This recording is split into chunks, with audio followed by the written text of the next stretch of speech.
Olá, bom dia, boa tarde, boa noite, de Sergipe para o Brasil. Meu nome é Adriano, sou advogado e quero tratar dessa vez sobre a aposentadoria, mas especificamente a aposentadoria rural, que é destinada ao segurado especial.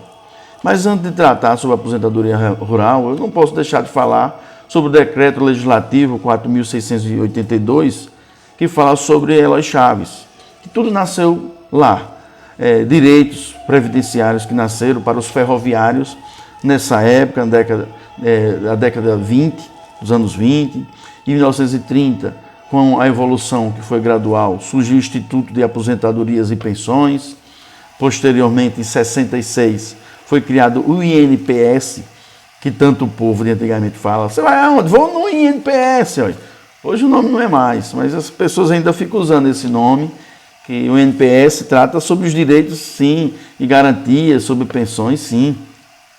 Aí, em 1988, com a Constituição Federal, o INPS passou a ter algumas leis específicas, como, por exemplo, a Lei Orgânica da Assistência Social, passou a ver o cidadão como um todo, por meio da educação, por meio da assistência, por meio da educação.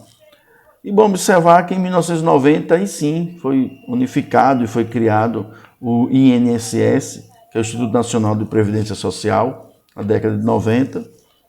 Mas lei que beneficia o trabalhador mesmo na época do INPS, não tem uma lei específica para o trabalhador rural. Aí surgiu em 71, em meio à ditadura militar, surgiu o tal do Fundo Rural, que é utilizado até hoje. O Fundo Rural, ele visa, o Fundo Rural, a assistência até funeral. Ele beneficiava o trabalhador rural por meio da saúde, por meio de assistência. Visava a pessoa em todo o seu âmbito, na época. Mas assim, e o que é segurado social?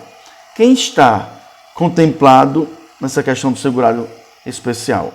Olha, o garimpeiro, o pescador artesanal, que é aquele que fica, é o ribeirinho, que pesca para a sua subsistência, a subsistência da família, o indígena está contemplado e o próprio trabalhador rural.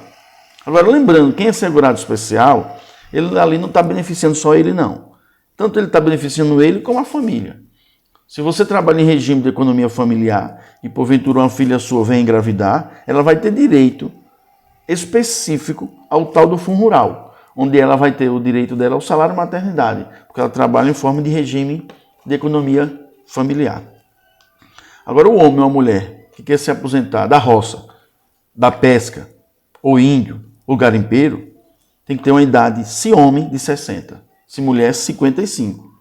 Mas tem que ter aquela tal de carência, que é 180 meses, provas antigas, que é trabalhador rural, é garimpeiro, ou é pescador. A prova tem que girar em torno de 15 anos. E são várias provas.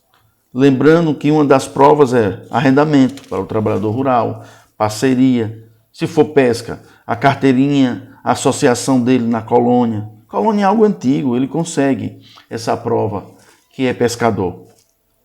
Outros papéis é a DAP, nota fiscal de produto, comprou rede, comprou anzol ou comprou uma enxada. Esses produtos, essa nota fiscal, às vezes declarou imposto de renda, certidão de ter o teor, de um filho, de um casamento, vai lá no cartório, eu registrei aqui há 20 anos atrás, meu filho, qual é a profissão que tem aqui? As profissões ficam naqueles livros, no livro grande.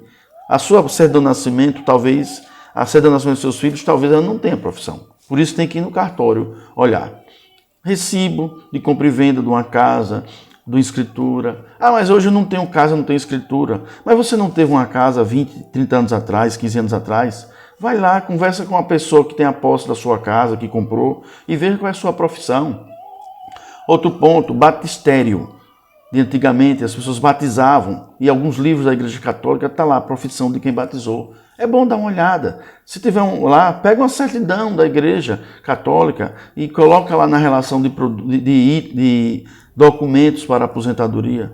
Matrícula escolar dos filhos. Olha, matrícula escolar é diferente de declaração escolar.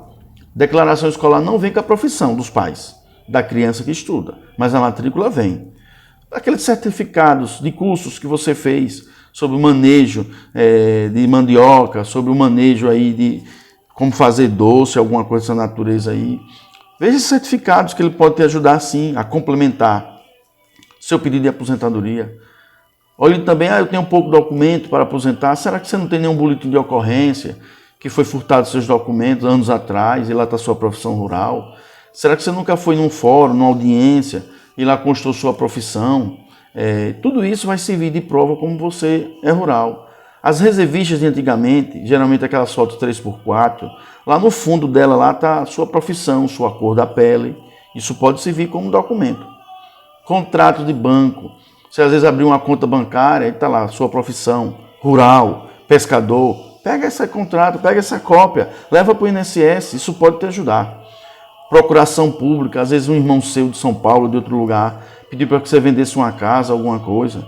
Você pega essa cópia da procuração pública, leva para o INSS, ficha onomática. Quando você for tirar sua identidade, você não colocou sua digitais em um papel, lá diz sua profissão. Por que você não pega essa cópia também? Empréstimo de banco, aqui no Nordeste mesmo, as pessoas pegam empréstimo para fazer cerca, tanque. Dê uma olhadinha nesses empréstimos, dê uma olhadinha na sua DAP. Interessante observar também, às vezes, ser assentado, documento do INCRA, documento dos movimentos de sem terra, tudo isso vai te ajudar. E, por fim, certidão eleitoral, que vem ali com sua profissão. Esses são os documentos específicos. Não sei se você notou, eu falei sobre esses documentos, mas pode existir outros na sua região, mas em nenhum momento eu falei que é obrigado você ir para sindicato rural para você conseguir se aposentar. É interessante que você seja associado, sim, é claro, tem legitimidade essa categoria, mas não é obrigado. Você não é obrigado hoje no país que vivemos a ter uma religião específica, ou a ser associado ou deixar de se associar. Não, o que importa é você ter documento. Teve um INCRA, ou teve um contrato de parceria, de comodato, junta tudo isso e leva para o INSS. Ninguém é obrigado a estar associado ou deixar de se associar. Existe alguma lei específica que trata sobre o trabalhador rural. A lei de número 8.213 fala que o trabalhador rural recebe um salário mínimo. A IN, que é a IN 01, ela trata sobre autodeclaração. Você tem que preencher uma autodeclaração dizendo que é trabalhador rural. Esse Instituto Normativo 77, ele fala, é uma norma mãe e que trata sobre a idade para se aposentar, todas as regras do INSS para aposentadoria. A portaria 1528 trata sobre a aposentadoria híbrida, que a gente já tratou. Quem optar por isso é porque vai 5 anos a mais do que trabalhador rural. Geralmente são pessoas que não têm os 18 contribuições específicas. O documento dele são documentos pendentes. Aí tem que ficar juntando um com o outro para dar aí os anos suficientes para trabalhador rural. Aí geralmente a idade para a mulher fica 60 anos nessa época. Muito obrigado, meu nome é Adriano e até um próximo momento.